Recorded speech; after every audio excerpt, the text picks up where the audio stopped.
এখানে আয়াতুল্লাহ খমিনীর একটি কথা আমার মনে পড়ে, কি সাহস তার!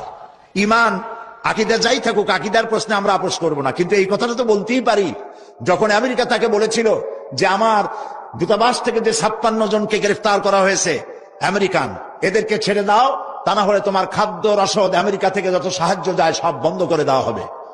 আয়াতুল্লাহ খমেনী জবাব দিয়েছিলেন আমেরিকান প্রেসিডেন্টকে, তুমি কারে খাবারের ভয় দেখাও?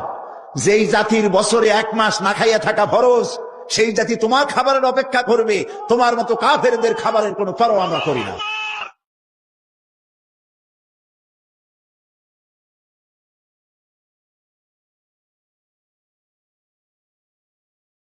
আল্লাহু আকবার।